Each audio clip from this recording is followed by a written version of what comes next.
Welcome to Sleeping with Sarah. I'm Sarah Albritton, a narcoleptic comedian, and this is a podcast where I interview people in my bed and we talk about sleep, comedy, and relationships. I'm happy to be part of the Laugh Factory Podcast Network. For my 43rd episode, we did something a little different. We actually did the interview on a couch backstage at Potawatomi Casino in Milwaukee after Ralphie May's show. That's who my guest is today, Ralphie May. Comedian that needs no introduction. He's been doing comedy for 27 years. He's got over 11 specials. You can see a lot of them on Netflix. And he's got a residency coming up in Las Vegas at Harrah's beginning January 26th. You can buy tickets on sale now and check out more info at ralphiemay.com. You can also follow Ralphie on Twitter, Ralphie_May. We also had Ricky Cruz on. You can follow him on Twitter at Ricky Cruz Comedy. That's Cruz, C-R-U-Z. We had such an awesome conversation. We talked about being awake for 11 days straight, first experiences doing comedy. We talked about drug use. We talked about one-night stands. And near the end of the podcast, Ralphie makes a big announcement. Sleeping with Sarah is brought to you by Audible.com. Go to audibletrial.com/sleepingwithsarah for a free audiobook of your choice. I'd like to recommend Born Standing Up by Steve Martin. Again, that's audibletrial.com/sleepingwithsarah. If you like the podcast, please remember to rate and review on iTunes and iHeartRadio. Find out more on the website, sleepingwithsarah.com, and follow me on Twitter at Sarah Albritton. Well, let's get started with the show.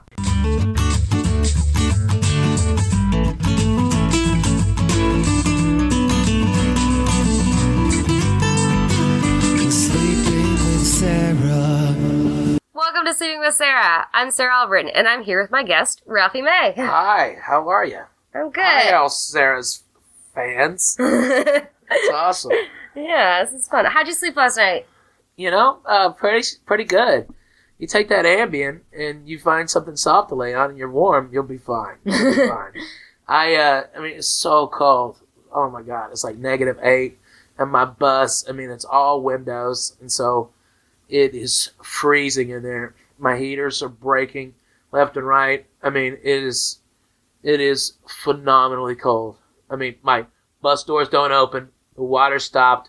It's so cold, the satellite stopped. Oh. Yeah, when invisible waves of energy are blocked, okay, because of the cold, it's fucking cold. It's cold. Yeah.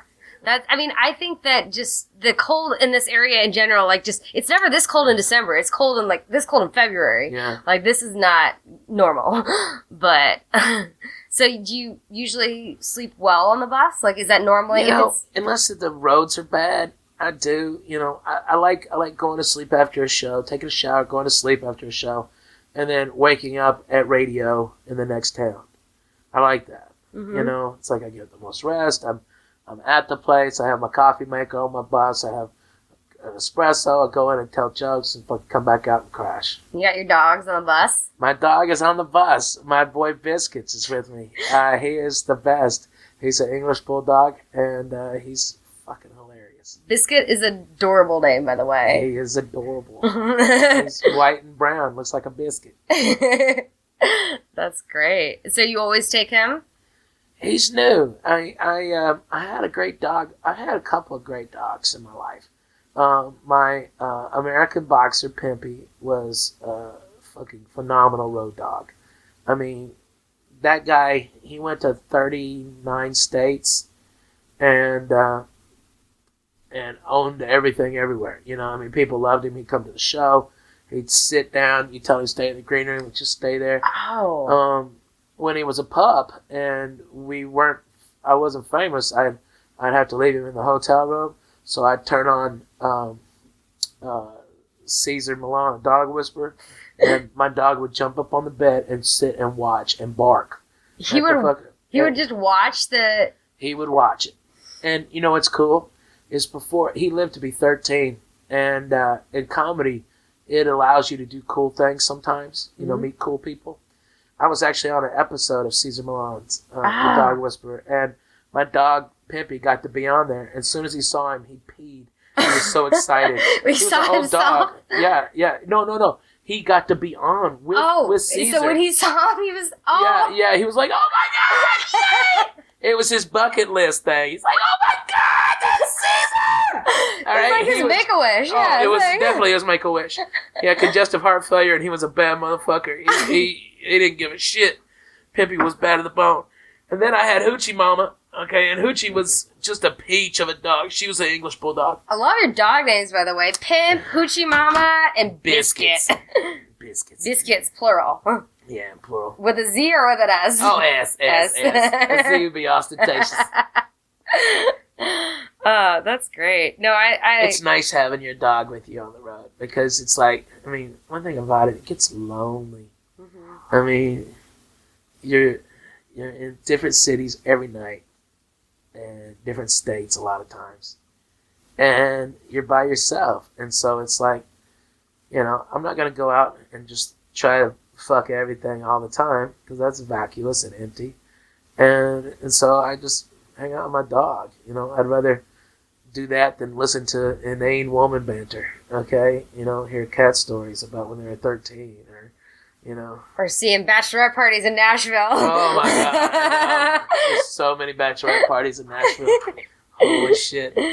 Makes it great though. It's fun. Yeah, Nashville's fun. I loved it when Fun town. I love it when I'm there. It is a blast. Come get drunk. Yeah, and we got you want to drive? You can drive. Yeah, okay.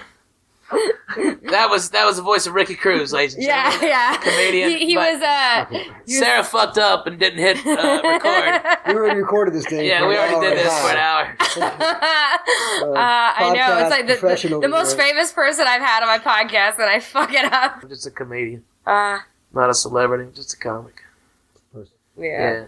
Kardashians are. I would love a beer. You have some of that one. I'm going to get another one. Then. Oh, because you had to go outside to get it? Took forever. Somebody bought me that outside, but That's well, awesome. why did you offer it to I'm me? offering it to you. Yeah. Shit. That's so nice. I I'm feel trying like to a get dick if I take it, though. Maybe get sleepy. Yeah. I'll sip. Yeah, don't get sleepy. Oh, well, I'll be fine. You were telling me earlier that you have you had a thing where you were up for a long time, like insomnia. Yeah. Right? Oh my God. Mine was forced on me by the doctors. I got bilateral double pneumonia and a pulmonary embolism, and I was given 5% chance of living, and I had to stay awake for 11 days to breathe.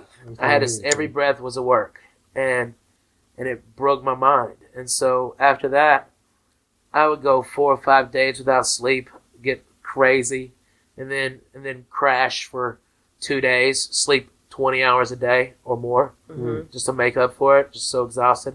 And then I'd go out and do it all again. And it broke me. And so... How did you not go insane? I thought I was. I thought I was going insane. My wife at the time, my ex now, thought I was on drugs. I was a drug addict. You know, because my backpack I call Whitney because it's black and full of pills. And she didn't know what any of those pills were, okay? She didn't know. One is an anti-inflammatory. One is fucking Coumadin at the time, which is a blood thinner because I got the pulmonary embolism. And then, like, none of it was any fun. Mm-hmm. None of it was It wasn't the fun meds. pills. No, it wasn't No. pain meds, opiates, and it wasn't benzos. Okay, I wish. That would have been awesome. Okay, but it just wasn't. Just serious And medicine. it's like, and when I did take pain meds or something like that, because I wasn't resting because I was not sleeping, I'd hurt more because I wasn't resting. And so if I took pain meds, it was always as prescribed and never fucking hitting it, you know, like some people chew them. Ugh. Ugh. So they get fucked up faster. I don't know all these little rules that people do too. Yeah, inject them, smoke them, snort them. It's crazy. See, I don't know all these little things people do to try to get more fucked up. I'm like, all right, I'll just get a little fucked up on the normal. Yeah. You don't want to be one of those people. Yeah, you don't want to be. Okay. There's never been a good heroin story, No, you know? it doesn't end well, really. Yeah, they never like, oh, dude, we did that's heroin the- all weekend. We hooked up with a bunch of chicks, and then Monday morning we went to work. It was great. You know, it's awesome. I bought a new Lexus on Tuesday. That's never been a heroin story. Yeah. You know, it's always, I got high. I sucked cock for heroin. And That's what Then happens. I sold my mom's car for more heroin. Yeah, right. I saw Requiem for a Dream way too young, and that scared the hell out of away from me. Because at the end, he does it so much. chop his arm off. Yeah. Spoiler alert. Sorry. Yeah, But- that's what, a but- 20-year-old movie? Yeah, Something but like that? I saw Whoa. that when I was probably 14, 15. Oh, man. And that scared me. I was like, I'm never doing anything like that. But It's but- just as a comic, you see so much drug use, okay? I mean, so much drug use. And I came up in the 90s, okay? Coke was everywhere. It's so funny. When I did Mr. Maron's podcast, I worked with him like 3 weeks in a row, okay? And he forgot that we had worked together. And he goes, how could I forget working with you? And I go, because you were coked out of your fucking mind and you were such a dick. And he goes, I was such a dick. I'm so Oh, glad to be boy. clean and sober now. Oh my I was God. such an asshole. You're absolutely right, Ralphie. I was such a dick. And I saw so many people. I mean, the first gig I did that I got paid was Sam Kinison. All right? And just watching Rails a Blow and shit like that. Later on, like, I was good friends with Mitch Hedberg. And Dougie and I, we actually told Mitch, hey, you need to fucking slow down on all them goddamn pills. He was, towards the end, he'd be on stage and just have people throw their pills on stage. And he'd just take them. No way. He'd take 30 pills in a night. I thought he was a heroin guy. He was an everything guy. I think once you get to the point of Opiates. like heroin, you're just like, you'll take anything. Yeah. He, I couldn't go. I was out of town.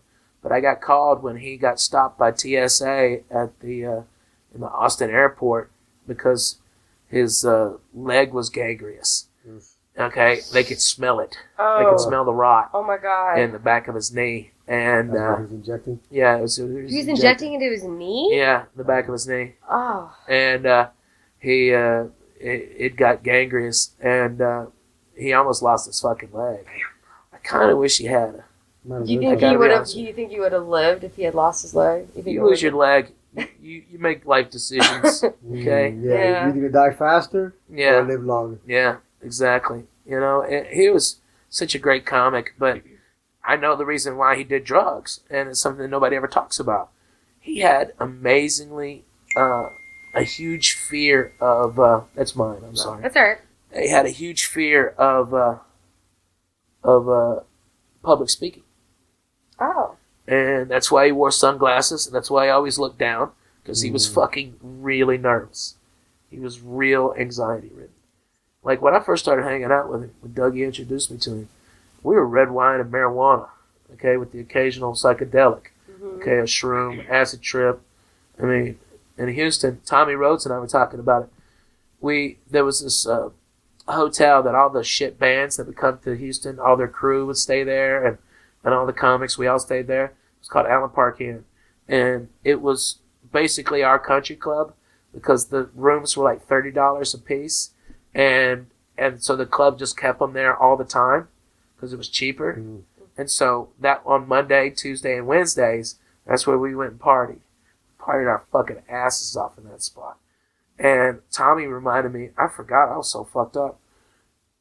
Myself, Tom Rhodes, and Mitch Hedberg all ran naked through the sprinklers Oh. at the Allen Park Inn. Okay, and then slip and sliding. Okay, and Actual slippers, like the slippers. yeah, like, yeah, oh, yeah. that's- But it was just on wet grass. Wet Just grass, wet grass. Just all That's- covered in grass, naked, fucking That's laughing fucking around hilarious. on shrooms. Oh my god, that would be Yeah, fun. it was crazy. So when I see people doing drugs all the time, it's like you kind of know it, and you know what's up. But I mean, I've seen so many people overdose. I mean, I've not actually seen them, but your friends just die after another, after another, after another. It's really, like I pitched this show to Comedy Central. You know how musicians, they'll do tributes. They all get together and play somebody else's Yeah. music as a tribute for them. It's like, why don't we do that with comedians? Where we all just get up and do our favorite bits of that person. Oh, That'd be such a great show. That would be cool. that would be yeah, cool. and we could have a little biography at the front, Yeah, tell them who yeah. they are, what they're doing, stuff like this, and then show the comics talking and then doing the stuff in front of an audience. It'd be such a badass It show. would, 'cause you That can would go, be. you can go as far back as you want to. Dude, you can go back to fucking Jackie Gleason. Yes, you, man. You can take Yeah. it further than that. I mean, you can go back to Uncle Milty. Oh, wow. But So also, how about just give credit to where it's due for, like, Patrice and our friend Mitch Mulaney. He was a great comedian, and nobody knows Exactly. it. Mitch Hedberg, great He comedian. wasn't Soto. related to John, not John Mulaney at all. Right? No. John Mulaney was an open micer when Mitch was a headliner on TV. Freddie Soto passed away. Yeah. I think late 39, 40 maybe? Yeah. He was young, I man. think people are He's just so young. Oh, by the way, we also have Ricky Cruz with us. Oh, yeah. I thought Yeah. we knew Yeah. that already. Yeah. Can you establish that yet? Ricky Cruz, great comedian, travels with me all over the country from Miami. I've known him for 20 years. He's fucking funny as shit. If you ever get a chance to see him, watch it. It's hilarious. We'll see. So, and you guys met when you guys were doing comedy In Los Angeles, yeah. I was green as shit. I had just gotten there maybe 2 years in, maybe Mm-hmm. 3. Well, I've never been doing it. I don't know. You're doing 10 years, 12 years by then? Ready headlining. How Yeah. many years have you been doing it now? 27. Oh my god. Yeah. Been doing it more years than you've been alive. It's Yeah. weird. Not really. Yeah, right. What is your podcast age? Yeah, right. I've been doing it a long fucking time, man. A That's long time. insane. Yeah, it's so crazy to get, Twitter fucking trolls blowing me up saying, I hate your comedy. And it's like, I was doing comedy before you were alive. Exactly. All right? I had a young comic staying with me because he was broke. And, me, I'm a sucker for comics. And so I've got a big-ass house in Nashville, 4-bedroom house. And honestly, no, it's just me. So I was like, hey, if you don't have a place to stay, you can work out of here. And, oh, right on. I got corona. And what it'll do is just stay with me, and you don't have to spend any money on rent. I'll take Miller Lite, whatever you don't want. I just want Budweiser. And so, This is so nice. I've And never so- had delivered drinks during the podcast. oh, it's awesome. And by the way, if you're going to be in bed, you should have drinks at all times. Okay, Oh, Podcast anyway. okay. This is what my podcast has been missing. Drinks. Without a doubt, Really? get loosey goosey. Okay, Because It'd be a funny podcast if you just. I'm saying take it to another place, get even crazier with it. Like since it's sleeping with Sarah, just get in bed and get drunk and see where it goes. Okay, and record it. It'd be hilarious. Because you already have the bed part. Yeah, Oh. you're in there. Put some libations And you're- in there.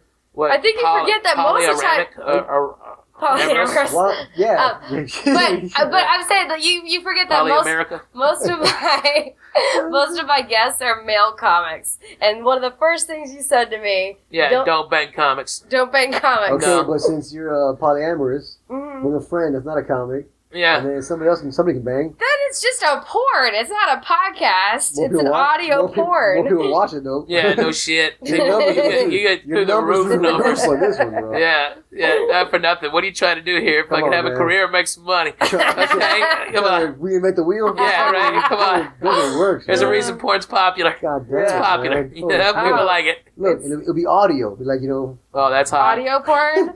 Is there such a thing as audio? I'm sure it is. Man, I tell you what, I got a There's boner porn. today from watching Law and Order SVU. There was What? a teacher banging a male student in her car in the fucking in the opening scene. Oh my God, she was a filthy animal. Oh, man. Putting on her dress in the Yeah? scene, like, oh, Oh, you man. dirty bitch. Oh, I like it. I like it. Nice, bro. I know. It got me all fucking wound Bro, up. we get bonus watching HGTV. Oh my What? God. Oh, we do. Wait, That flip or wait. flop. Are you guys like 12 years old? Like what? You Yeah, well, Okay. thank whatever? goodness. Like, Listen, it's All not right, 12 we've been weeks without pussy, okay? You Tell gotta me, understand. man. And there's 3 guys living on a bus, Bus. okay? A bus with great suspension. It's like- So if you start jerking off, everybody's gonna know. It's good. Wait, what? You can't jerk off.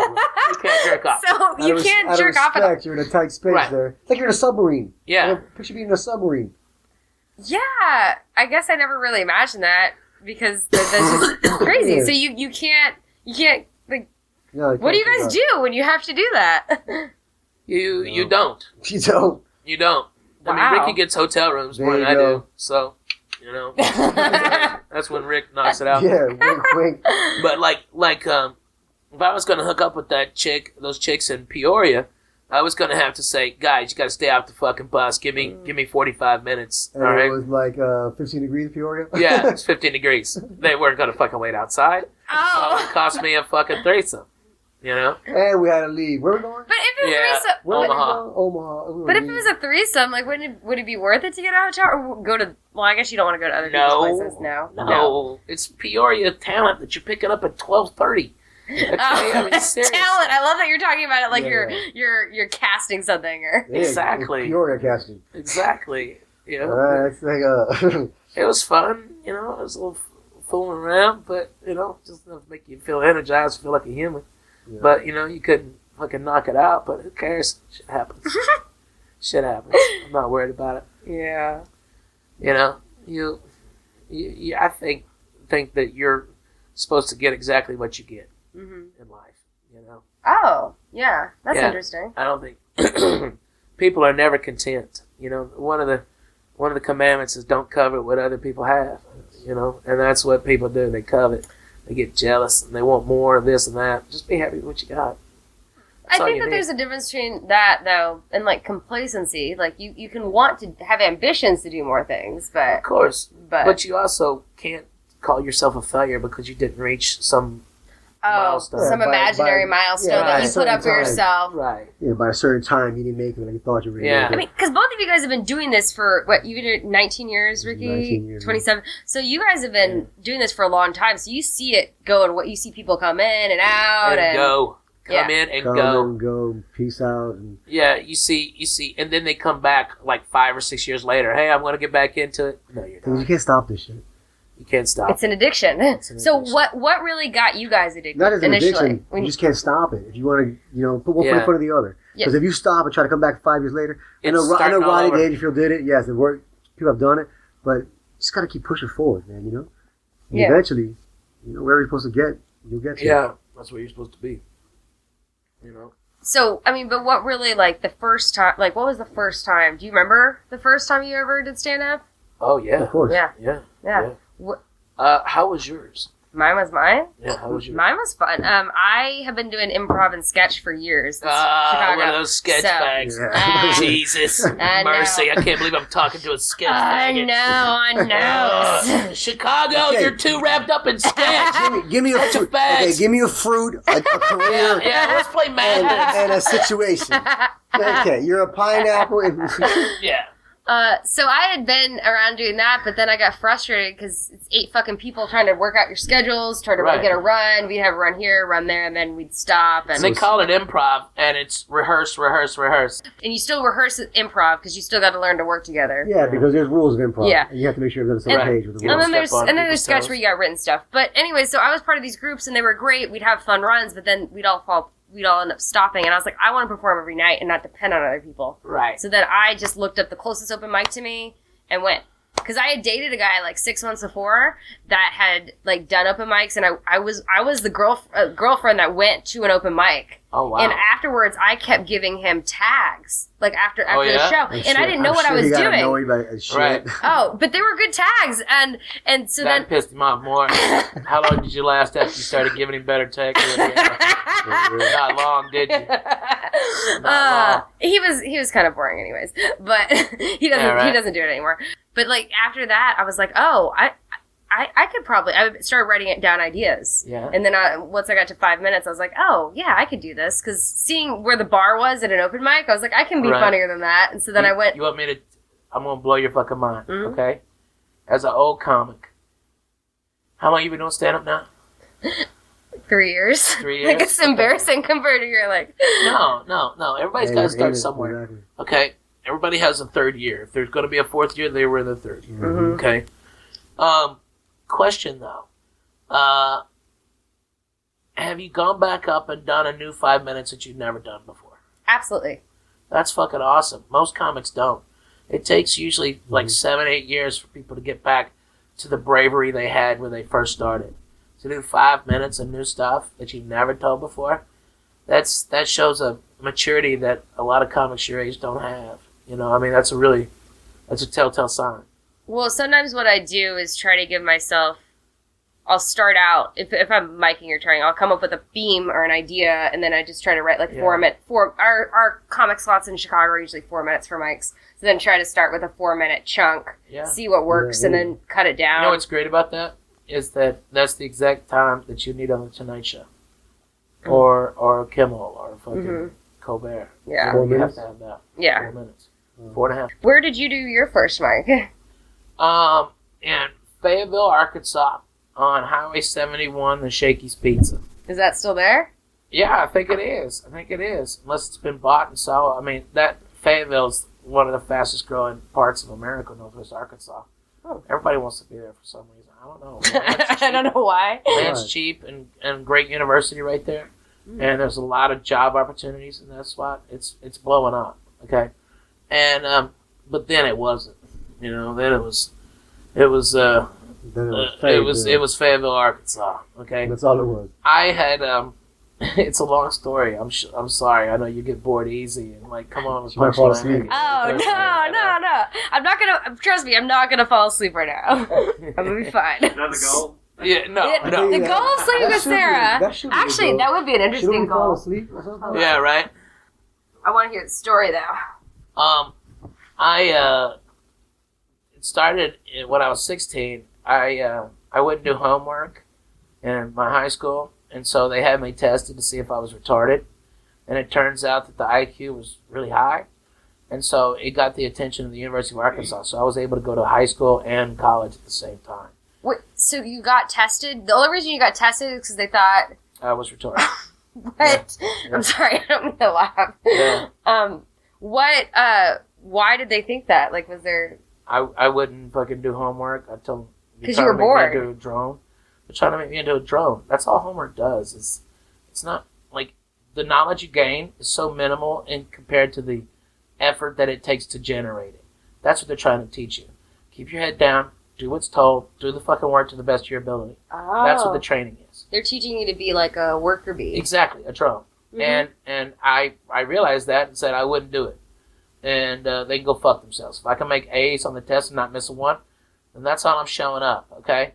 Matter of fact, I got 25 days that I could be absent. I'm taking 25. Hell yeah. Fuck yes, I'm taking 25. Hell yeah. Okay, I don't need to be around all this drama. Fuck you. That's awesome. Oh, yeah, You know? And so I Thank I you, won man. a contest. I was with my study group from the university at the Shakey's Pizza. We were celebrating pizza. They were having pitchers of beer. At that time in Arkansas, you could drink when you're 18. And I was getting fucked up on fucking big red cup Cokes. Okay, like all the sugar and caffeine was spitting me out of control. And they said, Ralphie, you're hilarious. There was a contest that if you won, your table got their tab taken care of. And, you know, we had 2 pizzas, 3 pitchers of beer, a pitcher of Coca-Cola, a salad beforehand. Yeah. Okay, you're at $60. Easy. They're like, dude, you got to go up. All right, I'll go up. And I went up and did like 5 minutes of kind of shitty jokes. But afterwards, I got a blowjob from an unattractive girl behind Shakey's in a dumpster in the front seat of my Cutlass Supreme. And I said, fuck school. All I want to do is comedy. You know, I just made A's in organic chemistry, anatomy and physiology and stuff like that. And nobody sucked my dick for that A. So why was I, you know, what's the whole purpose here? You know, why do you even have a job? All right. You know, I don't need a lot in life. Oh you know, my why do I God. have a job? Just It's to do get a- money to get my dick I sucked. could do a shitty set. Exactly. Shakey's It's like, Pizza, exactly. and get my dick sucked. Exactly. Fuck 4 years in student loans. Fuck that. Oh my Fuck goodness, $1,000 in books. For real. Fuck I you. have so much to do. Fuck you. I get my dick sucked for telling jokes. Fuck This is you. it. Come back and Yeah, suck my dick twice.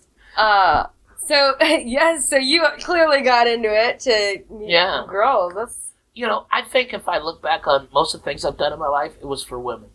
Like I was, except for Boy Scouts. Boy Scouts was just to get the fuck out of Arkansas. mm-hmm. And so I went to Australia with Boy Scouts. I went all over the country with Boy Scouts, Canada.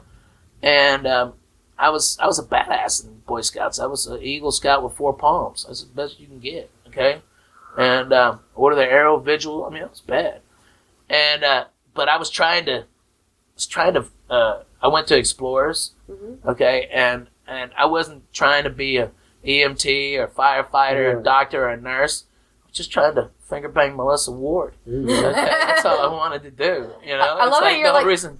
first and last name, Melissa Ward. If Fuck you're yeah. listening, Yeah, Facebook, baby. have you ever hooked up with someone that you wanted to hook up with when you were younger and hooked up with them later? When You know what's better than that? What?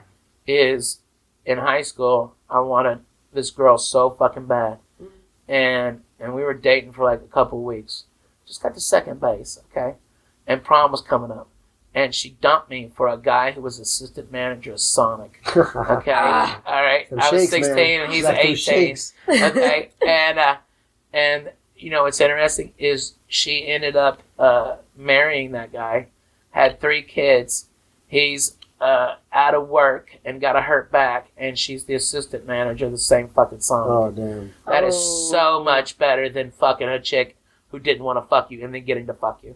All right? It's better. Yeah. It's better. Wow. Her life is fucked. Her life is fucked. Her life is Oh. fucked, you know? Ricky, did you get into this because you wanted to get ladies too? Well, I think every guy does something just for women. Or is this it? I think so. But this, that's definitely a motivation factor.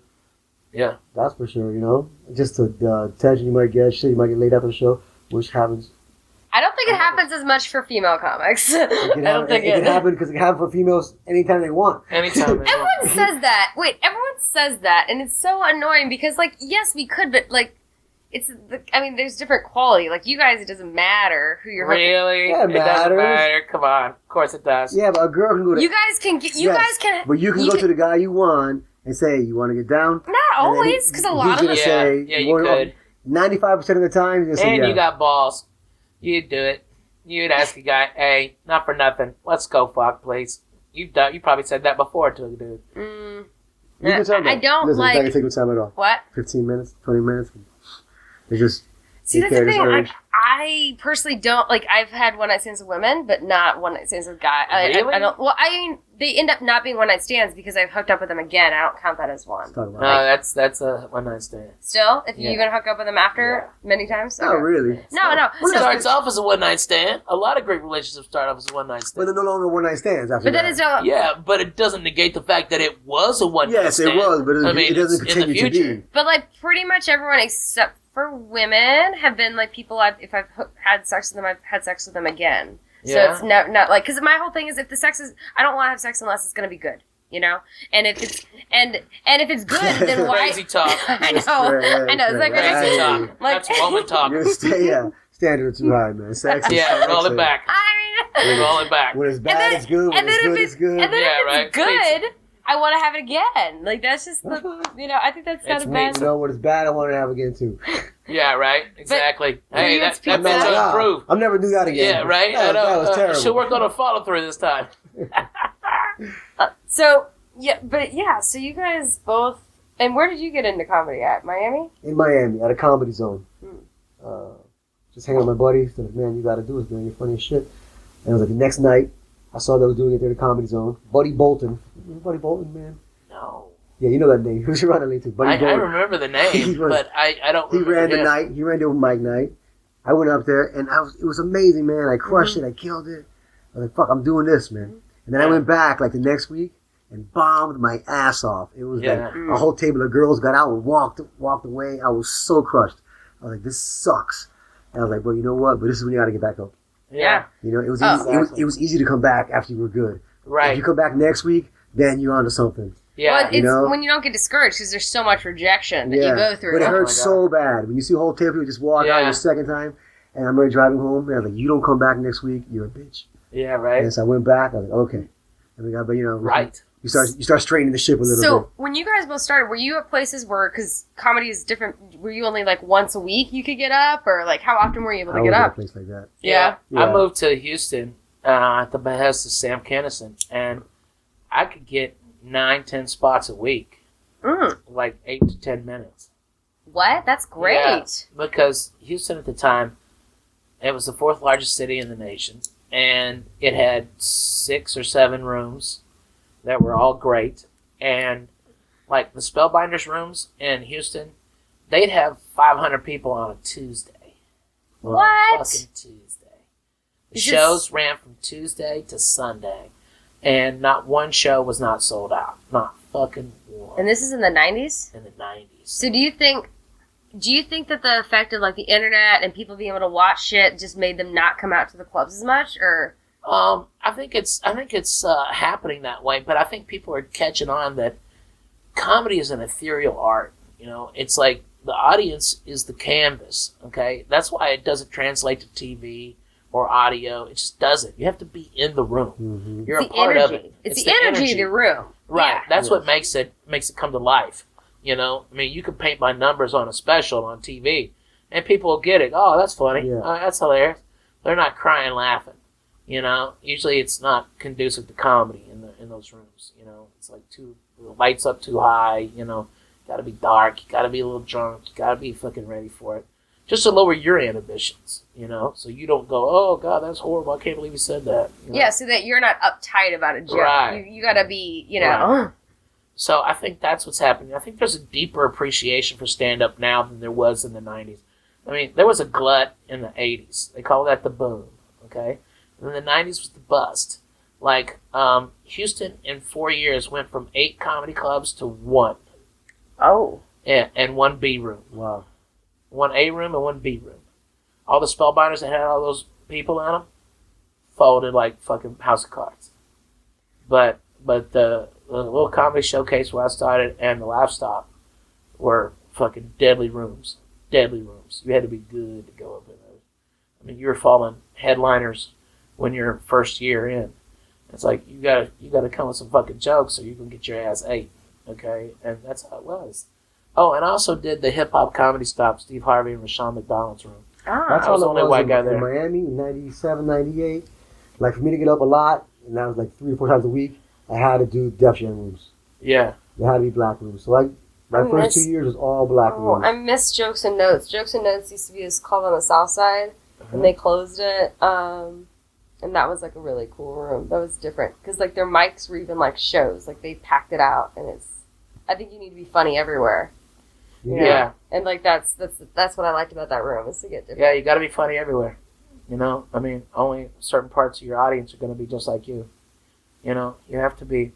I think that's a lot of times, you know, like the knock on women comics is that they're not doing jokes for every audience member. They're doing jokes for women. Mm-hmm. And it's like only half your audience is women. And even though they're half, they're still the minority. You know, for whatever reason, they don't get behind other women. You know, they kind of catty like that, you know? Yeah, it's weird, especially because most women in the audience are brought in by dates. You know, it's usually the guy that has the idea, that buys it. So that is an interesting way to look at that. I didn't think of that, but I don't know. It's, I don't know. I think funny is funny. Like, you think about, like, shows like Broad City, you know? Like, Hilarious. that's a hilarious show. Hilarious. But they're not just trying to cater to women. They're just, they're funny. They're broads. Yeah. I mean, by definition. Yeah, it's a 2 female lead show, but, like, I know so many guys that find them so funny. It's like, you can still have that balance, I think. It's just about figuring that out. Yeah. I mean, I reject the notion that women comics aren't as funny as men comics. I mean, Kathleen Madigan was a fucking woman. Mm-hmm. My first experience with comedy was with my mom a lot. And it was Joan Rivers and Carol Burnett. Oh, man. Fuck yeah. Deadly. And I was like, dude, my mom liked them. She laughed her ass off. I sit there and watch them with my mom. Yeah. I'm like, these ladies are hilarious. And of course, Lucille Ball. Hilarious. You know? Ah. Of course, Lucille Ball, man. I was like, man. Well, you're Cuban, so Yeah. you're So so for raised me, on when I Blue when I hear women can't be Ricky. funny, I'm like, man, dude, my first comics I really loved when I was a kid were all women. Yeah. It was Lucille Ball, Rivers, and Carol Burnett, man. That's great, man. So those are what were some of your influences then? Well, the first I heard stand-up comedy was listening to Red Fox party albums on my granny's record player. And I heard him. I heard Dick Gregory, Moms Mabley, Lenny Bruce, George Carlin. And so it was all secret and dirty and naughty. And then in the 80s, I mean, Eddie Murphy just blew up. And then the first mixtape of Andrew Dice Clay. Okay, it was crazy. The first inkling that I wanted to do It was this, jackpot. Yeah. there's a Cuban comedian called Alvarez Guedes. He's really known in the Oh, Cuban no. community, man. And he's stand-up. You know, he had Yeah. albums like Richard Pryor. And my family was sitting around just listening to this guy's albums, laughing their ass off. And I was sitting there, I'm like, wow, you can do this? You can make albums of comedy? People sit there and buy his shit? I'm like, oh, that's interesting, man. And it's the effect that he had, those albums will have. Because there was no entertainment back then. We didn't have cable TV.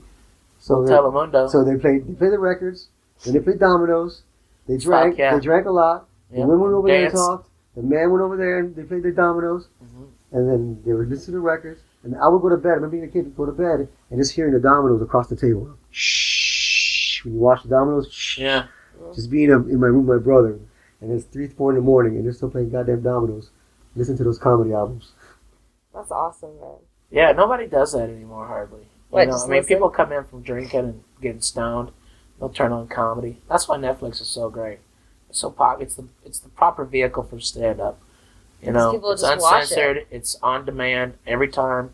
People just watch and watch and watch, and then it suggests to other people. You know, Mhm. you pull up one of mine, 4 other of my specials come up, and then Fluffy and Bill Burr and Tom Segura and Kathleen Madigan pop up, and all these other great comics. It's just nice to be in that fucking. Yeah. That list That of sentence. people. Yeah. Yeah. It's It's pretty nice awesome. to be in that I want to sentence. say that about you, man. Yeah. Well, I know we're going to get kicked out here in a second. Thank you so much for being on the podcast. I've got one more question for each of you that I was in my podcast with. I know we didn't really talk that much about dreams or sleep, but I always ask people, like, what are your dreams for your future, for yourself? Either in comedy or in life or anything. It's a very heavy question. Yeah. Right. You know, dreams for me, I hate to be like so, oh man, so deep and melodramatic. But I always think of my children, and that for me, when I pray, I just pray that not my own success, which of course I love, but man, that my children can grow up and be stable and comfortable their entire lives. That I give them some kind of foundation where they can provide for themselves, and then when they have children, help them provide for them, and teach them the same things. You know, because if I had the choice to be a super famous comedian or have my next 3 generations never be homeless, you know, and be able to take care of themselves and provide, I'll go with that other one every day of the week. I'll be a regular PE teacher the rest of my life if I can guarantee that, you know, my dream of the rest of my family never having to be one of those people that, God, man, you live under a bridge or, you know, don't have to go to foster care or something like that. Yeah. You know, that's a dream for me, you know, stability in my family. Amen, man. That's great. Amen. Mine, I don't know. It's like, as far as career goes, I mean, you're pretty pretty set. yeah. To be honest with you, this is a weird thing to announce on a comedy podcast, but I kind of want to get out of it. You know? Oh, wow. It's like, after 27 years and 11 specials, and, you know, I'm like Bon Jovi. I've seen a million faces and I rocked them all. It's like, what more do I have to do? I mean, take over the world and be like like a Kevin Hart or a Russell Peters, you know, or are you just fine, you know? Because, you know, people go, oh, you made it, you know, you got the bus, you got homes, you've got cars, you've got, you know, commas in your bank account, okay? And they go, wow, you're the top of your game, you made it. Mm-hmm. You know, when I got into comedy, I thought I wanted to be the best, and if I just got to the top of the mountain, I'd fucking own it. You know what the top of the mountain is? You know what's up there? Nothing. None of your friends are up there. None of your joy is up there. None of your happiness is up there. You are all by your fucking self. And all you can do is look down on everything. That's all that's at the top of the mountain. And so, to be honest with you, I don't fucking want it anymore. It's like, I got kids, and I'd much rather be like a representative, be the people's voice, be the vox populi, you know, of like where I live in Tennessee. I love those people, you know, they're goofballs, you know, they're not everybody's the best educated, not everybody's got the best, but they're fucking quality people, you know, and it's like, that's what I want to help those people out, you know, people like I was when I was a kid, you know, broke, dirt motherfucker, okay, 1 pair of shoes, house with fucking wind, no opportunities, no good things, and not only happening for me, I didn't know anybody in my little town in Arkansas that had good things going on for them. Nobody. Not one positive fucking thing. People like after school, I'm going to go work at the Tyson plant, or I'm going to work for Walmart, or I'm going to, it's like nobody had dreams. Nobody, and I did. I went out and got them, and now you got them. What the fuck are you supposed to do with them? You know? It's like, did being, 11 specials and 27 years in comedy and a multimillionaire, did that save my marriage? No. Did it get me do I get to hug my babies every day? No. Do I get to even sleep in my own bed? No. I'm out on the road, 240 days a year or more? Oh, wow. Okay, and so I have no bed. That's mine, except for the bus. Okay, that's basically my bed. And it's like, you miss certain things, home-cooked meals. Hanging out with non-comedy friends. Okay? It's like, I don't have hardly any non-associated with comedy friends. And it's like, you miss it. You miss, like, regular people, regular problems. Like, I'm not connected. And that's what my comedy's always been about, is being connected, being empathic to others, And you get to a point where, honestly, as much as you try, you just can't, because you're so far away from where you thought you would be, It's like Dane Cook. When Dane hit the top of the mountain, for all that success and all those hundreds of millions of dollars that came in, he lost both his mother and his father within 8 months to cancer, and his brother-in-law stole $11 million from him, and his sister was complacent in it. And so, what did he gain from the top of the mountain? Nothing, when you consider what he really lost. His parents, his sister, his family. It's hard. It's like, you see that time and time again, What I respected about when Dave Chappelle left the Chappelle Show was, and I know why he did, and we've talked about it, and he said I was the only one who got it, is when Comedy Central announces they're paying you $50 million, and your whole thing is being of the people, of the hood, smoking weed, hanging out with your bros and stuff like that, but everybody finds out that you made $50 million fucking dollars, you can't connect to the people. You're not related. You're not relatable anymore. You're not relatable. Not a normal person has $50 million. Right. And so that's why Chappelle left. It was too heavy for him. It's like, you're killing the golden goose by getting the short money instead of the long money. Wow. A lot of guys step away from it, at certain points. But me, since, TV and film have never been my thing, never been something that was easy for me to get, I just told jokes, A lot of people get into comedy to be an actor or director or fucking whatever, a writer. I just like telling jokes. I like making people laugh. That's why people go, "Oh, you're famous." Am I? I'm just a comic, and I think I just outlasted all the competition. I'm not like there's no award because you make it to 27 years. You got to put in, work. Yeah. But at a certain point, you're like, I don't give a fuck either.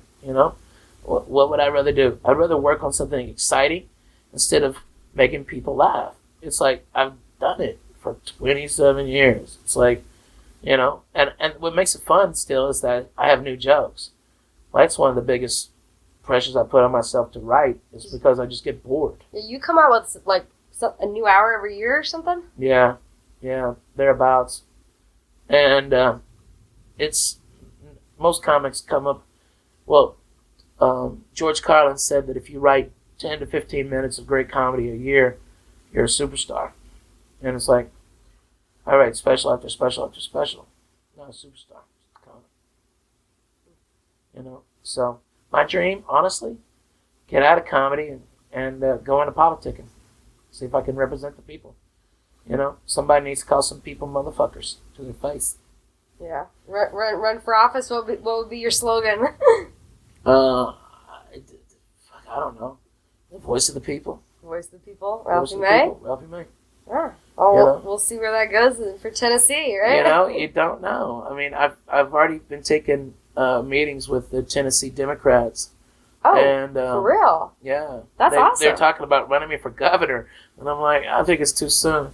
I think I want to shoot for you want to get a congressional seat first in the state, right? It's easy to get governor than it is to get a congressional seat. Is it? Yeah. Shit. In Tennessee it is. It's all Republicans. But that would flip it all I have to do is beat out some Democrats, and it'd be down to me and that other guy. And I could spin anybody out of anything. I could out debate them. I'll think I'm faster than them. It's no problem at all. Oh, I would love to see you debate certain people, like just to see, like if you were able to debate, if you were able to debate Trump. Oh my God! Damn! I would have laughed his ass off. I would have oh, that's hilarious. Oh, you're killing me. Oh my God! Come on, man. Seriously, you don't believe that? All right, that's what I do. I'd trash them, make them look retarded. Okay, like you're afraid of your shadow. Viciously attacked me. That's what bears do to white people in the woods. You dumb fuck. Viciously attack. Suck my dick. I think that I could do great things because I have my own money. I won't get bought, and ultimately, I don't give a shit. It all goes for the fucking people. If it's not good for the people, it ain't good for me. That's a really great answer to that question. That's awesome. Well, I expect it. So, are you gonna sign on, or are we gonna do some more time? No, I was gonna say thank you so much for doing the podcast. Ah, our pleasure. Thank you guys. We did it twice. That's how much we liked it. It was so nice we did it twice. Ricky Cruz, Ralphie May, vote for him in 2020. 2022, I don't know. Somewhere around there. Thanks for listening to Sleeping with Sarah, where I slept with Ralphie May and Ricky Cruz. Be sure to check out Ralphie's Vegas residency at Harrah's starting January 26th. Also be sure to follow him on Twitter at Ralphie_May and Ricky Cruz at Ricky Cruz Comedy. This podcast is part of the Laugh Factory Podcast Network. Please remember to subscribe and rate and review on iTunes, iHeartRadio, and SoundCloud. This podcast is brought to you by Audible.com. Go to audibletrial.com/sleepingwithsarah. I'm releasing a new podcast each week. Be sure to tune in to find out who I have in bed with me next. Thanks to Josh Bryant for the music. You can view more on sleepingwithsarah.com, and please follow me on Twitter at Sarah Albritton. Until next time, good night.